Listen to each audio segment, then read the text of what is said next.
মাঝে মাঝে আল্লাহ আমাদেরকে দুঃখ কষ্ট দিয়ে পরীক্ষা করতে চান, এগুলো আমাদের জন্য খারাপ নয়। এই দুঃখ কষ্ট বিপদ আমাদের কোমরকে সোজা করে, আমাদের পায়ের মাটিকে শক্ত করে, চিল্লায় বলেন ঠিক কিনা। প্রতিকূল পরিবেশে কিভাবে বাঁচতে হয় এই দুঃখ কষ্ট আমাদেরকে শিখায়।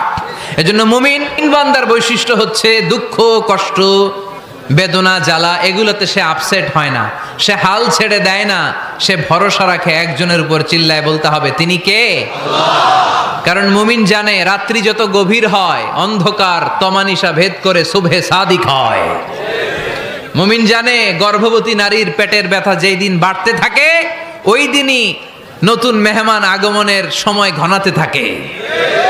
মুমিন জানে তার জীবনে দুঃখ কষ্ট বিপদ যত বাড়তে থাকে সুখের দিন কাছে আসতে থাকে।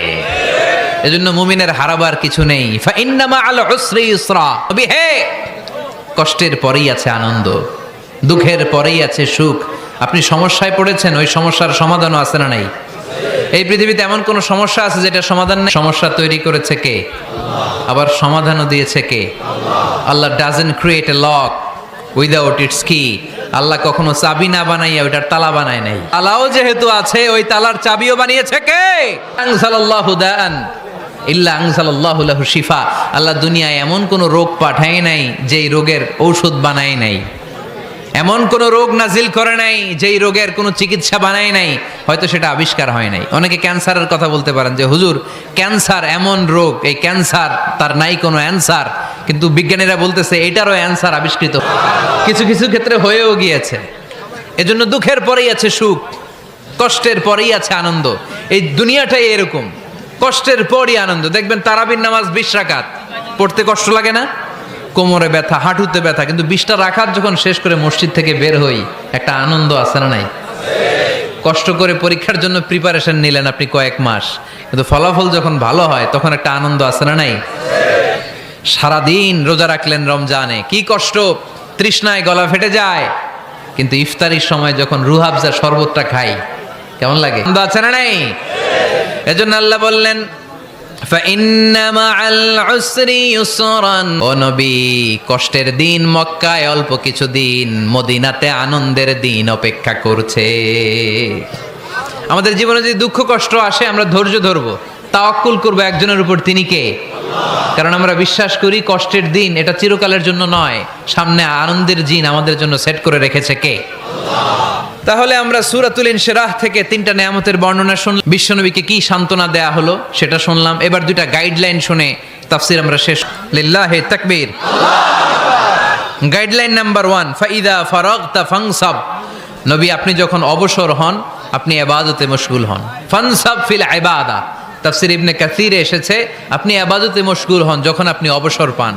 অবসর আল্লাহর দেয়া বড় নেয়ামত, এটা বিশ্বাস করেন? অবসর কিন্তু নেয়ামত। আমরা অনেকেই অবসর সময়কে কাজে লাগাই না, কিন্তু অবসর চলে যাওয়ার পরে যখন ব্যস্ত হয়ে পড়ি তখন বলি হায় রে অবসরটা যদি কাজে লাগাইতাম। পরীক্ষার পরে 3 মাস ছুটি ছিল, এই 3 মাস অবসরে যদি পড়তাম তাইলেই তো আজকে ভার্সিটিতে চান্স পেয়ে যেতাম, ঠিক কি না? এজন্য বিশ্বনবীর আল্লাহ বললেন নবী ফাইদা ফারাগতা ফানসাব ওয়া ইলা রাব্বিকা ফারগাব।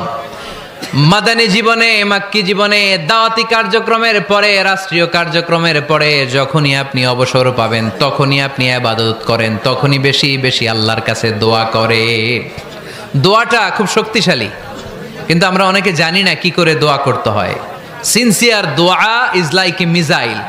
আপনারা প্রায় পত্রিকায় শুনবেন আমেরিকা অমুক দেশে মিসাইল হামলা করেছে, শুনছেন?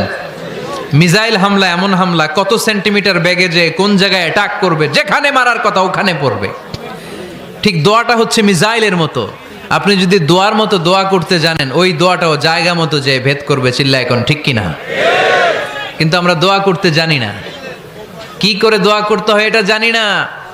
বিশ্বনবীকে আল্লাহ বললেন নবী ফাইদা ফারাগতা ফানসাব, যখন আপনি অবসর হবেন তখন আপনি দোয়া করেন, আল্লাহর কাছে চান। বেশি বেশি চাইলে খুশি হয় কে?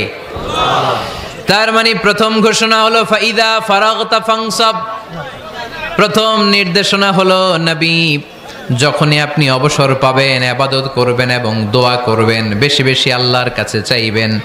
2 নাম্বার দিক নির্দেশনা হলো ওয়া ইলা রাব্বিকা ফারগাব, সব সময় আপনি আপনার আল্লাহর দিকে মনোনিবেশ করবেন। বিপদে পড়লে ডাকবো কারে? আমাদের অসুস্থতাকে সুস্থতায় পরিণত করে দিতে পারে কে? চাকরির জন্য পাগল পারা, চাকরি নাই, চাকরির ব্যবস্থা করে দিতে পারে কে? বিদেশে যেতে মনে চায়, পাসপোর্ট দিয়ে রেখেছি, ভিসা নাই, ভিসা লাগাই দিতে পারে কে?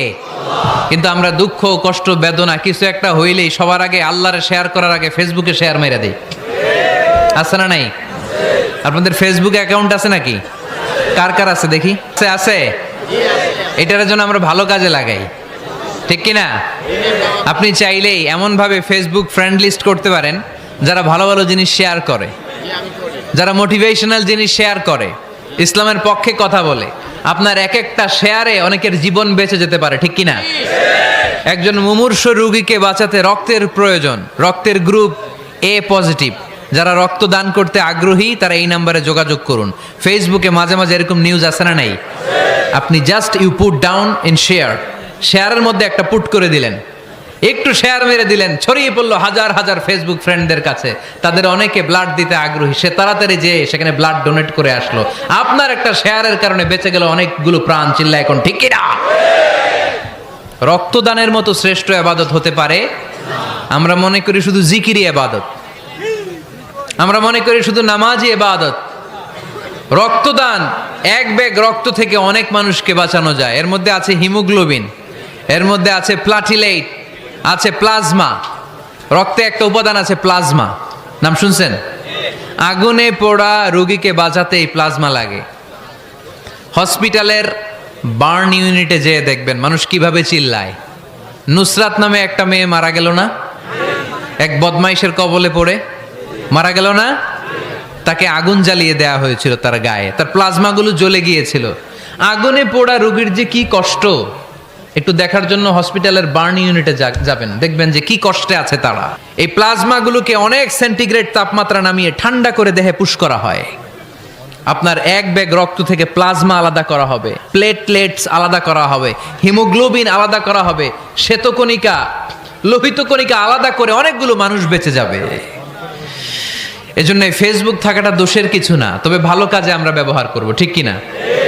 আপনার ফেসবুক শেয়ারিং আপনার জান্নাতি বানাতে পারে, আর আপনার ফেসবুক শেয়ারিং আপনার জাহান্নামের লাকড়ি বানাতে পারে। চিল্লায় বলেন ঠিক কিনা? So the decision is yours. সিদ্ধান্ত আপনাকে নিতে হবে, আপনি কিভাবে করবেন। যে কোনো বিপদে ওয়া ইলা রাব্বিকা ফারগাব, কোনো দিকে মনোনিবেশ না করে কার দিকে মনোনিবেশ করব? যে কোনো বিপদ আপদ ফেসবুকে শেয়ার করার আগে শেয়ার করব কার কাছে? আমাদের যার যা লাগে আল্লাহ সবও যদি দিয়ে দেয়, আল্লাহর ধনভাণ্ডারের 1 ইঞ্চিও কমবে? হাদিসে কুদসিতে আল্লাহ বললেন, লাউ আন্না আউওয়ালাকুম ওয়া আখিরাকুম ওয়া ইনসাকুম ওয়া জিন্নাকুম, পৃথিবীর সব জিন, পৃথিবীর সব মানুষ বিশাল মরুভূমিতে দাঁড়িয়ে যদি আমার কাছে চাইতে শুরু করে, আল্লাহ এটা দাও, ওটা দাও, ওটা দাও, আমি আল্লাহ তোমাদের সব চাহিদাও যদি মিটিয়ে দেই, আমি আল্লাহর ধনভাণ্ডারের 1 ইঞ্চিও কমবে না। চাইবো কার কাছে? বিপদে আপদে ভরসা করব কার কাছে? আর অবসরগুলোকে কাজে লাগানোর দরকার আছে না নাই? স্বাবলম্বী হওয়ার চেষ্টা করার দরকার আছে না নাই? ফাইন্না মাআল উসরি ইউসরা, বিহে কষ্টের পরেই আছে সুখ, দুঃখের পরেই আছে আনন্দ। সব সময় মানুষের সময় একরকম কাটে না। এজন্য আমরা তাওয়াক্কুল করতে চাই একজনের উপর, তিনি কে? যখন তোমার মন খারাপ হয় তুমি সূরা ইনশিরা তেলাওয়াত করো, কেননা সূরা ইনশিরার ভেতরে আল্লাহ এমন মোটিভেশনাল কথা রেখে দিয়েছেন, এমন ইন্সপায়ারেশন রেখে দিয়েছেন, আপনি পড়লেই আপনার হৃদয়টা শীতল হয়ে যাবে। এই সূরাটাকে আমরা 3 ভাগে ভাগ করব। এই সূরার প্রথম 4 আয়াতে আল্লাহ তাআলা বিশ্বনবীর প্রতি কি নেয়ামত দিয়েছেন সেটার বর্ণনা করেছেন। প্রথম 4 আয়াতে নেয়ামতের বর্ণনা, তারপরের 2 আয়াতে বিশ্বনবীকে দিয়েছেন সান্ত্বনা, আর শেষ 2 আয়াতে দিয়েছেন দিক নির্দেশনা। খেয়াল করে শুনেন, প্রথম 4 আয়াতে তিনি দিয়েছেন নেয়ামতের বর্ণনা, পরের 2 আয়াতে তিনি দিয়েছেন আমার প্রিয় নবীকে সান্ত্বনা, আর শেষ 2 আয়াতে তিনি বিশ্বনবীকে দিয়েছেন নির্দেশনা।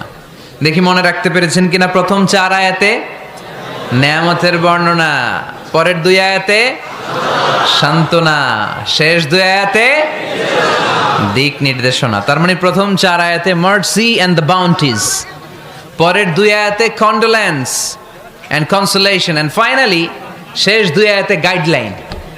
তো আসুন আমরা দেখি কি সান্ত্বনা দিল, কি নিয়ামতের বর্ণনা দিল। আল্লাহ বললেন, আলাম নাশরাহ লাকা সাদরাক, নবী হে আমি কি আপনার হৃদয়কে উন্মোচিত করে দেইনি? আমি কি আপনার বক্ষদেশকে প্রশস্ত করার মাধ্যমে সত্যকে আপনার সামনে তুলে ধরিনি? বিল ঈমান ও বিনূরিল কোরআন, কোরআনের নূর দিয়ে আর ঈমান দিয়ে আপনার হৃদয়টারে প্রশস্ত করে দিয়েছে কে?